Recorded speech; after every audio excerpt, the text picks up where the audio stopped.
Thank you, Mr. Speaker. Resuming debate, the honourable member for Cowichan-Malahat-Langford. Thank you very much, Mr. Speaker, and I'm really pleased to stand today to speak on this motion as a proud representative of a coastal community on Vancouver Island, and I'd really like to thank the member from South Shore St. Margaret's for bringing forward this motion. I think this motion is a good step in the right direction, as it certainly does encourage the government to create a mechanism to assist in the removing of abandoned vessels. And as we all know, the NDP has worked on this issue for many years now. And in fact, my colleague, the member for Nanaimo, Ladysmith, right here beside me, has tabled Bill C-219, which I think will take the real action that is needed to solve this problem. You know, there are so many different stakeholders involved in this issue.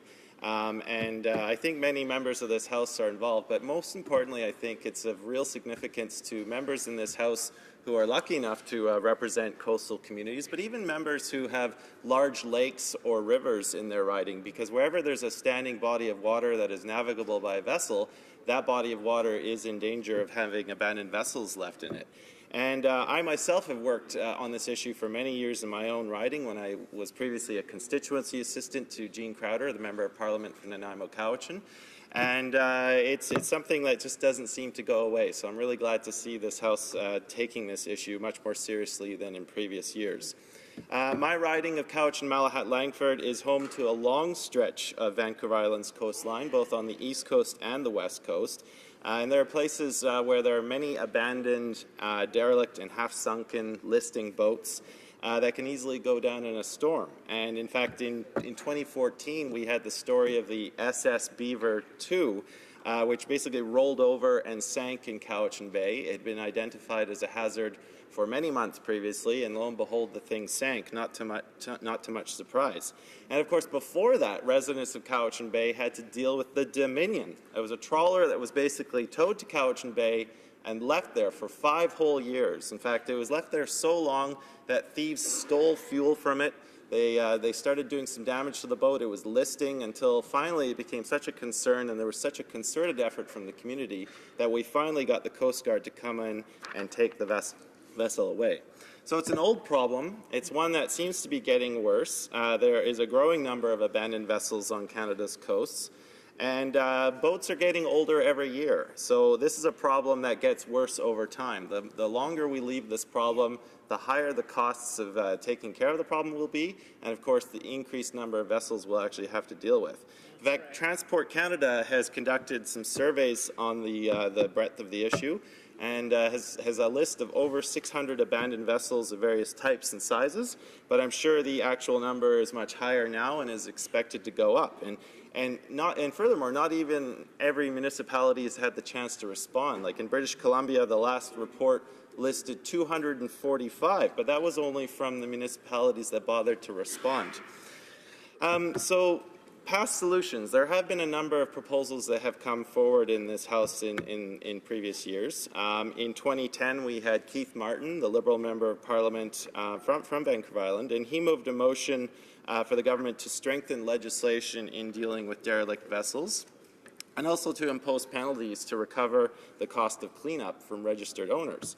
And then, of course, in the previous Parliament, the 41st Parliament, Jean Crowder had to move 2 bills. One of them had to come back in on the order paper because of prorogation. But unfortunately, it was defeated by the Conservative government at the time. And I certainly hope that our Conservative colleagues are having a bit of a change of heart in looking at this issue, because I think it's a non-partisan issue. It's about taking real action on behalf of our coastal communities. And that bill, C-638, I just wanted to point out to my Liberal colleagues in this House that there were a number of them who still sit in the House today who voted in favour of that bill. Of note, the current Minister of Fisheries and Oceans, the Minister of Transport, the Minister of Indigenous Affairs, and of course, the Prime Minister. They are all on record of having voted for that legislation, and I will expect to see their votes stand up in this Parliament when we get to Bill C-219. Hear, hear. In 2015, in the dying days of the 41st Parliament, we had sort of a half-hearted attempt by a Liberal backbencher, or sorry, a Conservative backbencher to bring in a bill.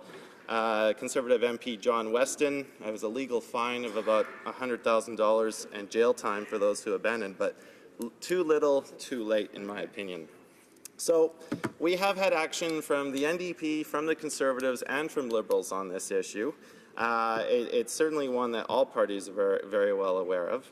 And I think, I'm in favor, I will be voting in favor of this motion, but I want to make sure that the House is aware of the contrast between this motion and what my colleague who's bringing in C-219 is.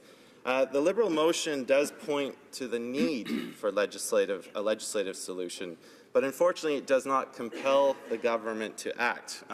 Motions are great, but you have to look at the very first line. It says that in the opinion of the House.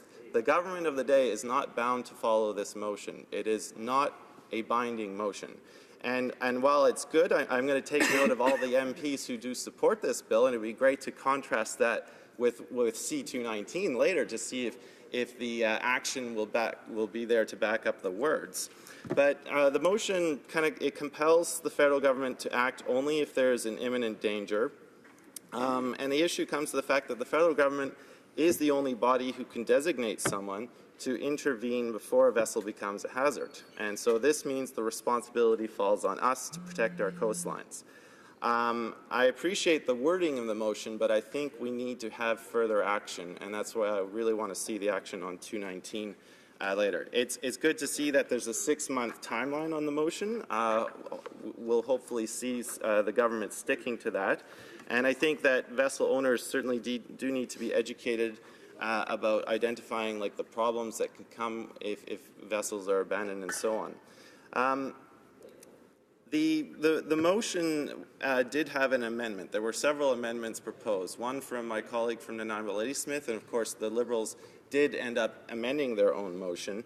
The one troubling one is where it said that the words that were amended in the motion, they said to create a mechanism, and it changed it to identifying a mechanism. I think this kind of shows to me that the government is actually a bit scared of taking action on this file. Because if you go from creating a mechanism, which is an action word, to identifying a mechanism, you're kind of giving the government a route out, and that to me is troubling. The other removal from the Liberal Party was the removal of the consideration to accede to the Nairobi International Convention on the removal of wrecks from 2007, something that was recommended by Transport Canada in 2010. Now, we do want to see the government take some meaningful steps on this, and hopefully, my colleague from Nanaimo Lady Smith, her amendment to the motion to basically see within 6 months to take the government to task for dismantling any abandoned ships or wrecks that lie in waters that are a source of drinking water, threaten the environment, or obstruct navigation. I think that could have made this motion a lot stronger. Unfortunately, it wasn't passed, but again, we will have time to revisit this issue, hopefully by next year when C-219 comes. The problem at the heart of this issue has always been that, we live in a land of jurisdictions, as every MP knows. And not only have we had 3 federal agencies that are responsible for this, it's Environment Canada, Transport Canada, and the Department of Fisheries and Oceans, but you also have conflict with the province, sometimes municipalities, sometimes First Nations territory, and even port authorities. So I've seen issues in my own riding where it's just a bunch of finger pointing. We just go around in circles. And that's why taking action at the federal level, showing that true leadership is what is so urgently needed. Hear, hear. So we need to pass this motion. We absolutely need to pass this motion, but then more importantly, we need to compare and contrast what the Liberal government is prepared to do when it comes to real legislation in this matter, and to compare and contrast their votes then with what they did in the past. We need to create more recycling facilities, support more salvage businesses, and we certainly cannot, as my friend from Courtenay Alberni said, do this on a ship-by-ship approach. It's an urgent problem. If we do not deal with it immediately with no concrete action, we're going to be risking affecting First Nations traditional waters, more oil and sewage spills, sensitive ecosystems. We're going to be affecting migratory bird and fish habitat, and of course the tourism that's so important to communities like mine. I mean, we get so many American tourists that come up, and the last thing they want to see is an abandoned vessel that has just been left on the beach or is listing off to one side. If we don't take action, municipalities are going to continue to have the burdens to bear. And again, the main issue with this motion is that it is non-binding on the government. So we certainly hope that will change with a vote on C-219 at a later point. That being said, I do like to thank my colleague from South Shore St. Margaret's for bringing forward this important motion, and she certainly has my support on it. Thank you.